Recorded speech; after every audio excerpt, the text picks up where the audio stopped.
bu yana. Tamam. Ramazan'la Haber yaparken o bölümü tamam, yapıyorsunuz. tamam. Yani. Çekiyor mu?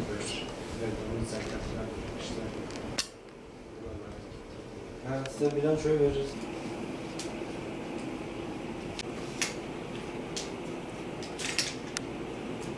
Bizler Diyarbakır Umut Kervanı olarak her yıl olduğu gibi bu yılda mübarek Ramazan ayında gönüllü ve hayırsever Diyarbakırlı kardeşlerimizin yardımlarıyla binlerce mağdur, ihtiyaç sahibi ailelere yardımı ulaştırdık.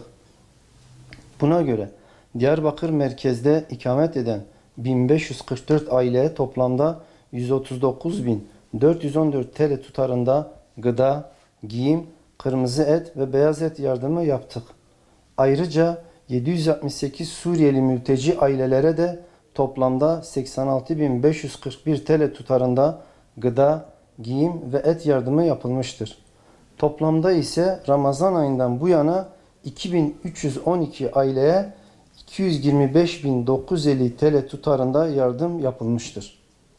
Ayrıca 50.000 TL tutarında 500 mağdur ve yetim çocuğun giydirilmesine, 7.500 TL tutarında da 100 adet gıda kolisi dağıtımına, fakir ailelere verilmek üzere 70.000 TL tutarında nakit para yardımına aracı olduk. Şu anda derneğimize kayıtlı 10.000'in üzerinde başvuru var. Dolayısıyla tüm bu ailelere yardım etme ve el uzatma noktasına yetersiz kalmaktayız. Bu anlamda tüm hayırsever kardeşlerimizi bu konuda bize yardım etmelerini arzu ediyoruz.